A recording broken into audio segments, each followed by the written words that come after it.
Okay, do what thou wilt shall be the whole of the law. Welcome to today's class. I am Frater Phoenix Oz. Thank you for attending. Your donation of $5 to $10 is greatly appreciated if you choose to make one at paypalme.sekhet-maat.com. Also check out our website, PDXOTO. And if you are watching on YouTube, don't forget to subscribe to our channel. You can follow us on Facebook, Instagram, and YouTube. And with that, we'll get to our class today on the Thalemic calendar, a brief overview. I'm not going to go too heavily into detail with it, but I do intend to kind of cover, first of all, Thalemic time.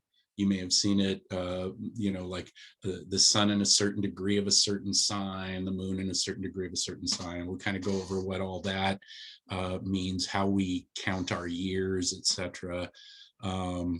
Go over the holy days and then the holy season. If you have any questions along the way, just interrupt, or there will be a time at the end too where you can ask questions too. So either way there. So we'll begin with Thalemic time, which oftentimes looks like this. And this is the current time right now. And this is just in the degrees. It's not in degrees and minutes or anything like that.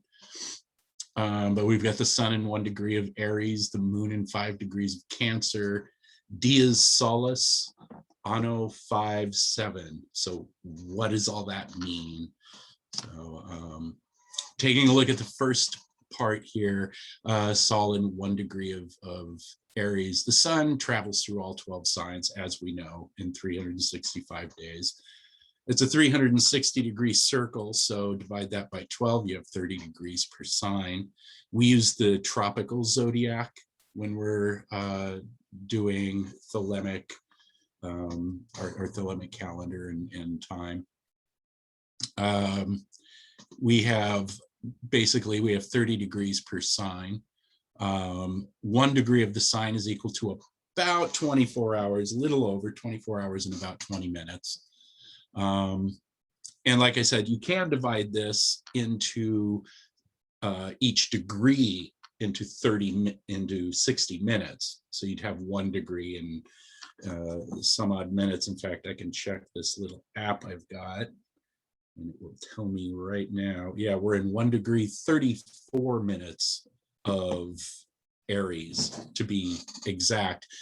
And when we say it that way, we can get the time just from this line, we can get the time to within 40 minutes and about 30 seconds clockwise. So just that tells us at least a 24-hour period. So that narrows it down to a day at very least, written as it is. The next line comes, the moon is in 5 degrees of Cancer. Now, the moon travels through all 12 signs, going around the Earth 1 time every 27 days, 7 hours and 41 minutes. Now, that's not to be confused with the lunar month, which is a little longer, 29 days, 12 hours and 44 minutes, but that's the period from the new moon to the new moon, the dark moon to the dark moon, however you call that. So we break this down, the moon spends approximately 22 hours in each sign, which makes each degree of the sign roughly about 43 minutes. So, going back, we have the sun in 1 degree of Aries, which gives us a day. This narrows it down to a 43-minute period. And if we decide that we're going to add the minutes in with that, we can get it down to less than a minute, 42 seconds for each minute of the sign. So it's a bit more exact than just saying March 21st, which, that would basically be us saying the sun in 1 degree of Aries, but fully written out, we can really narrow it down. Dies Sol, dies is the Latin word meaning day. Don't worry, no one is dying. Each day of the week is associated with a planet. Sunday, sun day, sol, dias solis, or solace. Moon day, Monday, obviously, Luna. Tuesday is Mars, Wednesday, Mercury, Thursday, Jupiter, Venus, and Saturn. Sunday, Monday, and Saturday are pretty obvious. But this is how we view each day of the week. Each day of the week is associated with one planet. And so that adds another astrological aspect to our calendar. And then we get to the year, Anno 57. And you'll see 57 written like this, or sometimes you'll see a colon in between the large 5 and the lowercase. Anno is the Latin word meaning year. The Thalemic year is represented in a 2-tier system. Now, the large numeral is called the upper level, and it represents past docosads. Now, what's a docosad? A docosad is a period of 22 years, and it's a word that was made up, I believe. I was trying to verify this. I saw it on a website, and I can't find the website now, but I believe it is a term that if you break it down into the Greek, it actually does or can be construed to mean a period of 22. But it was really invented just for the Thalemic calendar because nobody else has ever had any reason to keep track of specifically 22-year periods. So that's a docosad. So we have the large numeral 5 means that there are 5 past docosads, which means we're actually now in the 6th. But we show this with the past 5 docosads. The small numerals 7 indicate the year of the current docosad. This is called the lower level. And we are currently in the 7th year or this year 7 of the 6th docosad of the new Aeon, or Anno 57 era Legis. And so, like, if you look at it mathematically, we start with 1904. That was when our calendar began, with the equinox of the gods. 5 times 22, that's 110, plus 7, it's 117, adds up to 2021. And there's our date. Now, this is all rather confusing, but also another way of looking at this is looking at it through the eyes of the tarot. In this case, we're in the docosad of the Hierophant and the year of the Chariot. And you can meditate on that and come up with your own idea of the meaning on that. So why do this? I mean, it's rather complicated. It's certainly much easier simply to write the vulgar date.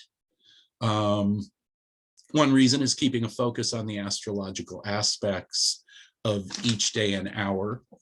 By doing this, we're better able to incorporate this into our magical practices and the accomplishment of the great work. It also assists the magician in keeping time based on the movements of actual astrological bodies rather than mundane and meaningless tradition.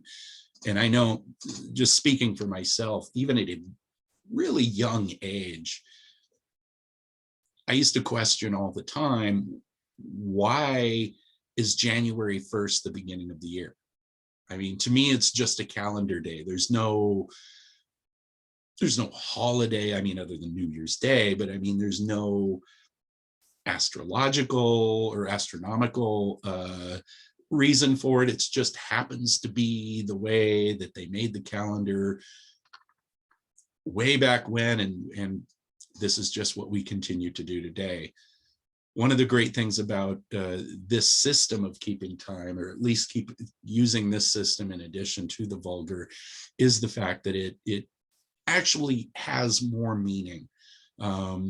Your birthday, if you look up your date and time of your birthday in the Thalemic time, you're going to find that your birthday isn't always on the same vulgar day.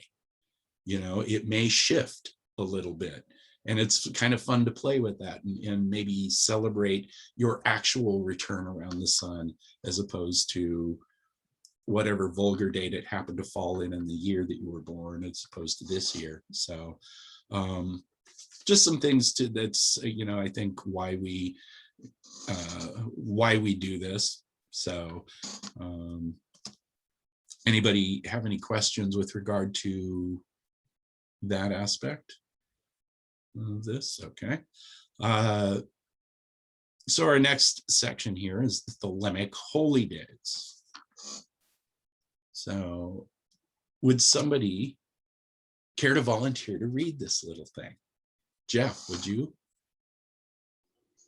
Sure. Let the rituals be rightly performed with joy and beauty. There are rituals of the elements and feasts of the bride or times.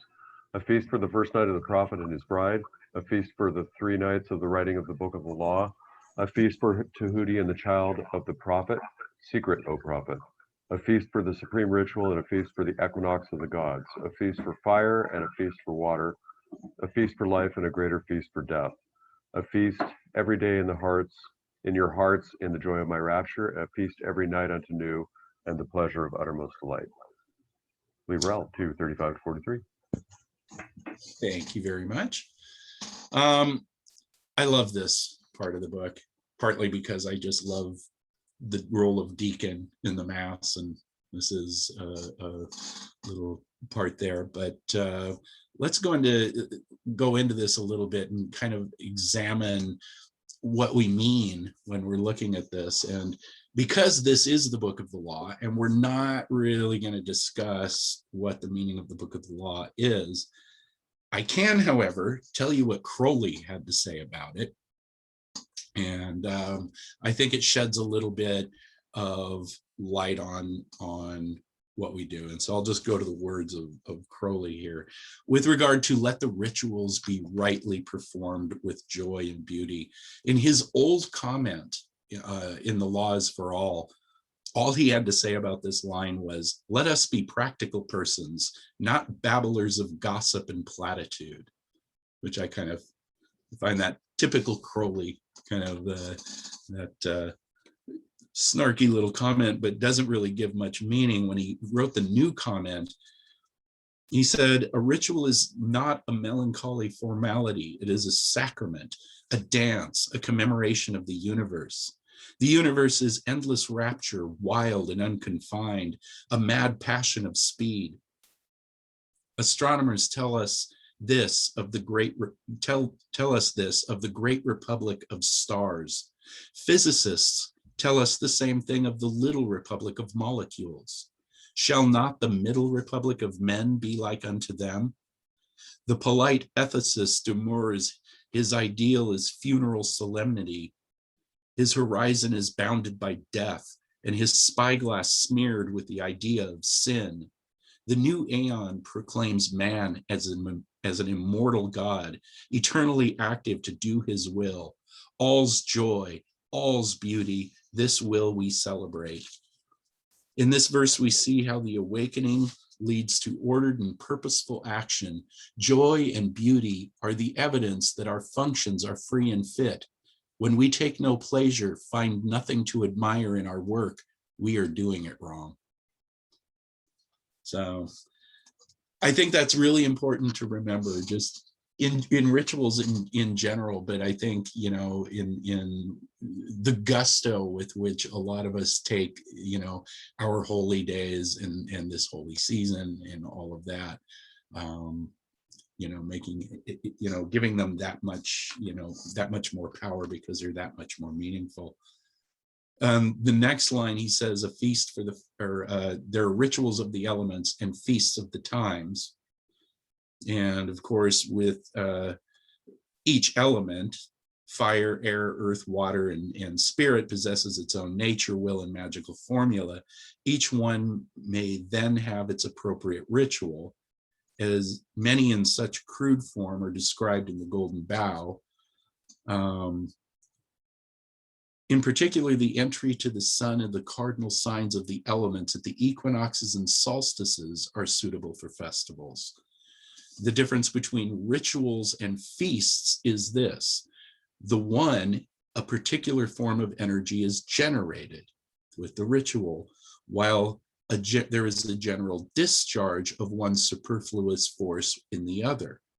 Yet the feast implies periodical nourishment. So those are Crowley's definitions on what he meant there. A feast for the first night of the prophet and his bride. Aleister Crowley and Rose Kelly were married on August 12th, 1903. And it was on their honeymoon that Crowley and Rose received Liber El Veligus, the original handwritten Liber All, in Cairo. And if not for them being married, if not for them being on their honeymoon, Crowley never would have received the Book of the Law. So he felt that this day should be commemorated. And he says there should be a special feast on the 12th of August every year, since it was the marriage of the beast which made possible the revelation of the new law. This is not an apology for marriage. Hard cases make bad law. So, but yeah, so we do that every August 12th, except for me, because I had the fortune of actually being married on August 12th. And so my wife gets my attention on that day, and I avoid OTO events. A feast for the 3 days of the writing of the Book of the Law. The Book of the Law was received on April 9th, 10th, or 8th, 9th, and 10th, 1904. The feast for the 3 days officially should begin at noon.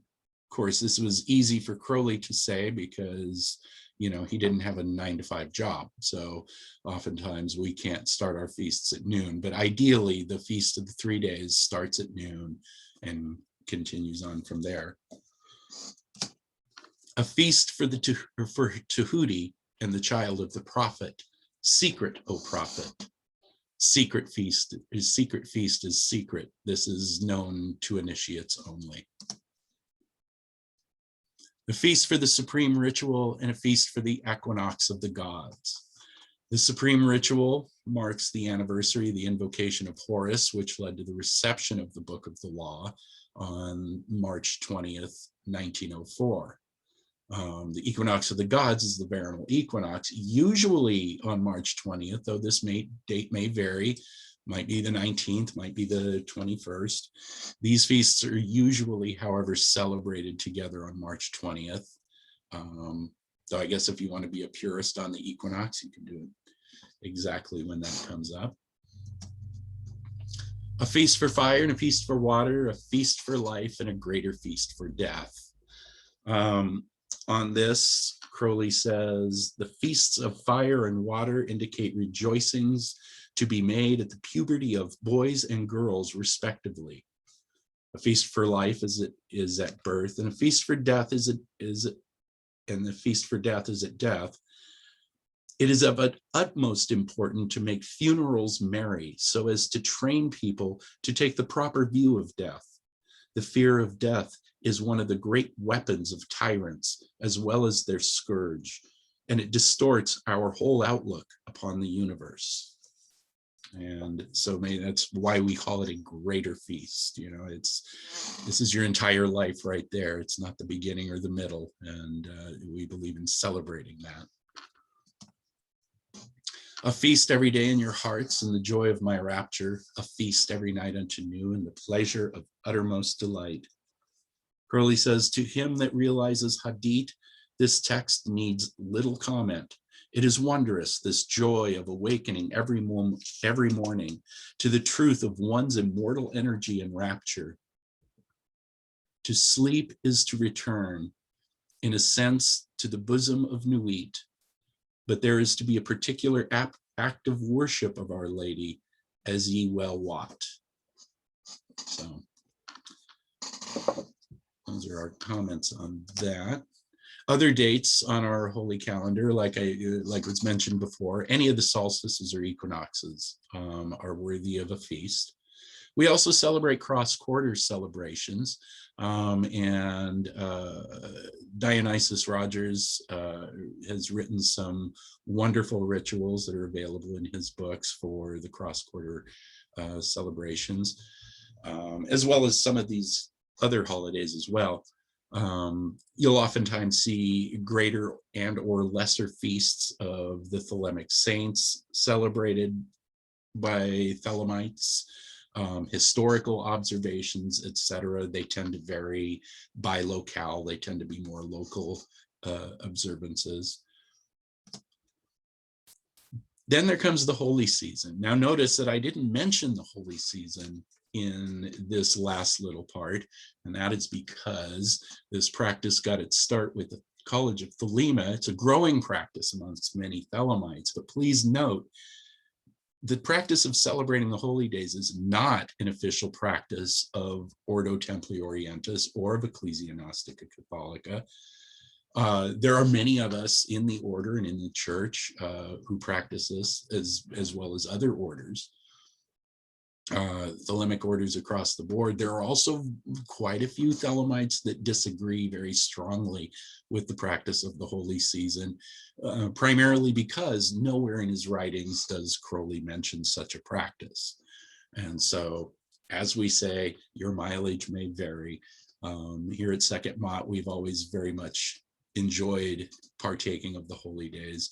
It's a great time to pull out of your mundane life and take 22 days and do readings from the holy books, even if it's just privately, just so that you take that time to kind of recenter yourself. And so I find it important that way.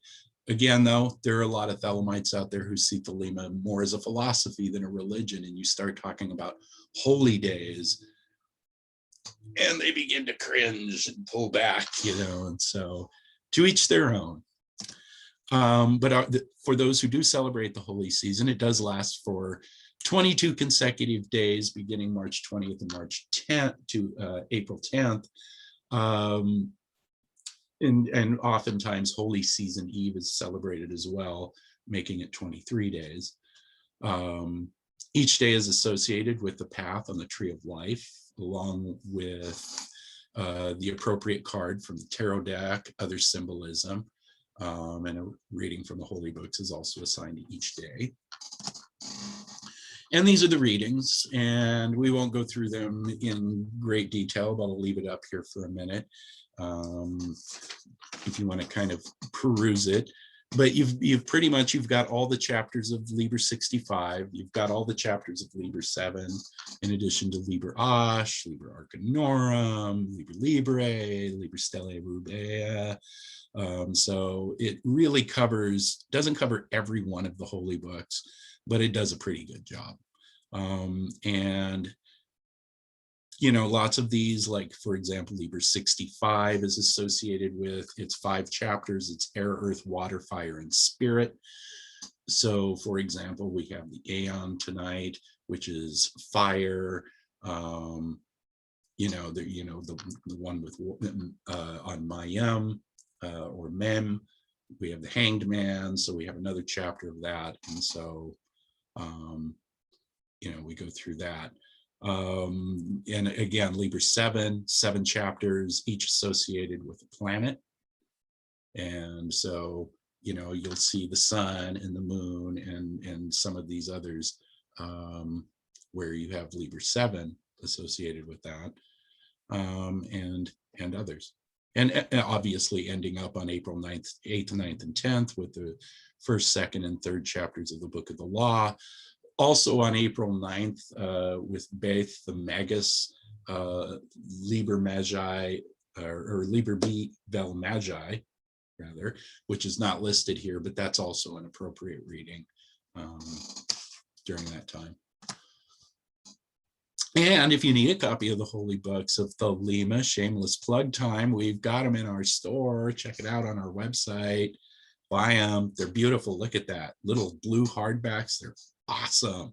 If you don't own one, they're like, what, $30 or something. Buy one. They're awesome. So there you go. And that's really about it. I was hoping to kind of keep this short, and it was less than a half an hour, so I think I succeeded in that, but I said I would have plenty of time for questions. So if anybody's got questions, observations, thoughts on the holidays or holy season, chime in now. Thanks, Steve. Sorry that a little late, but hey, do you think there was an actual reasoning behind starting with the universe or starting with Aleph going through each of the 22 days? I kind of like how the fact that we end with all the ones above the abyss, the magician, the high priestess, and the empress up there. And I think that would probably be really about the reason. I mean, we're ascending the tree of life. We're at the apex of the tree of life is the book of the law. You know, very much like on our altar in our temple. You know, we've got the book of the law right there, and that altar represents the supernal triad. So, you know, that would be my thought, that we are essentially, as we go through the holy season, we're ascending the tree of life, and it's yeah, very nice. It fits well. Yeah. So, and I thought I'd throw this quote up there on the screen because, come on, you know why. To new wheat. But thanks for joining the class today, short as it was. And again, if you're not a dues paying member, if you'd like to make a donation, there's the link right there on the screen. And if you're watching on YouTube, what do the kids say? Mash that subscribe button, smash that subscribe button. I don't know. But yeah, and check out our website, and thank you for joining us today. Love is law, love under will. 93. And there we go. Well, thanks. That was nice. That's good.